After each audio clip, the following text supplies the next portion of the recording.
Hello children. So today we will discuss Geography chapter 3, Mineral and Power Resources. Okay. So mineral and power resources. First of all, we should understand what the meaning of mineral. Okay.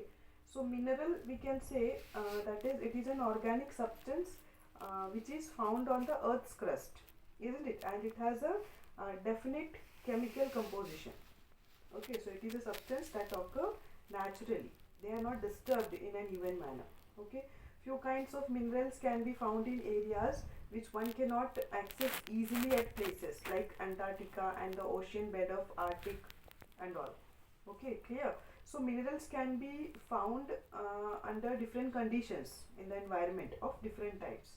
So they are created with the help of natural process and no human interference is required for that. Okay, so one can identify minerals with the help of physical properties like density, hardness, color and chemical properties. Okay. Okay.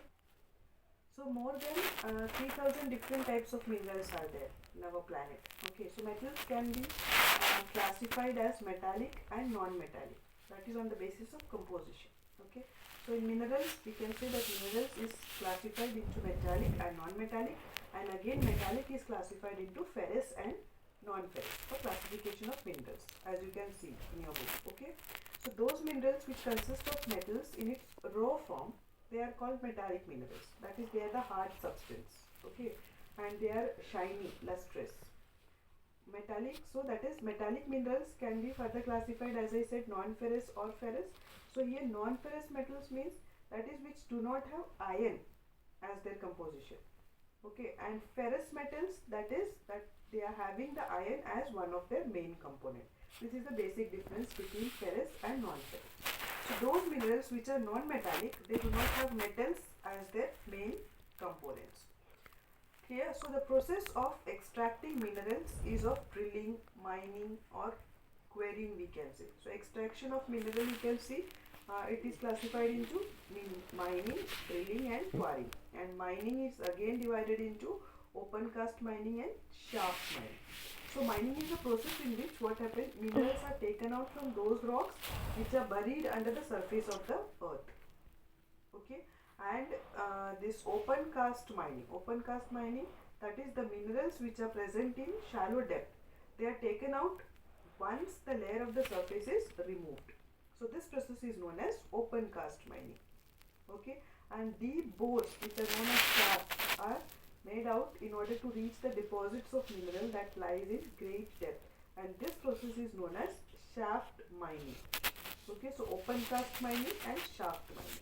Open cast mining means which are present in shallow depth, which are taken out once only, we can say, that is from the surface layer. Okay, and this shaft mining, that is deep bores.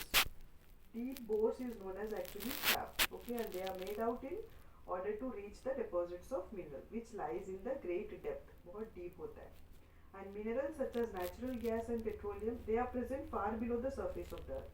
So this process is called drilling. Okay, and the minerals which can be found near the surface of the earth, that is which we can dug it out by the process, that process is called as quarrying. Okay, so drilling, quarrying, shaft mining and open cast mining. Clear?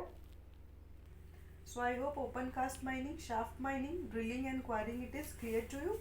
Okay, open cast mining, that is mineral at shallow depth which are taken out by removing the surface layer, and shaft mining, minerals at depth that are taken out by making deep bores. Okay. Deep wells are bored to take out petroleum, that is drilling, and quarrying means minerals at the surface are dug out, that is quarrying. Okay, now distribution of minerals. See, minerals can be found in different varieties of rocks. Okay, they are found in different types of rock like sedimentary rocks, metamorphic, igneous. Okay, so these are different types of rocks. Metamorphic and igneous rock, we can say that this consists of metallic minerals which forms large plateaus, isn't it? Like nickel and copper deposits, it is found in Canada. Iron ore found in North Sweden, chromites, iron, platinum, these are found in South Africa. So these minerals are found in igneous and metamorphic rocks. Now young fault mountains and plains formed by sedimentary rocks. It consists of non-metallic minerals like limestone, okay, manganese deposit in Georgia, limestone deposit in France. Okay, so petroleum and coal, it is found in sedimentary region. So we can say that minerals are also distributed in different varieties. So here in the different countries we can see what are the minerals, okay, how it is, in which position it is. So first comes Asia, okay, Asia. So in Asia we can see India and China, they are having large iron ore deposit. That is more than half of tin produced across the world comes from this continent only, Asia.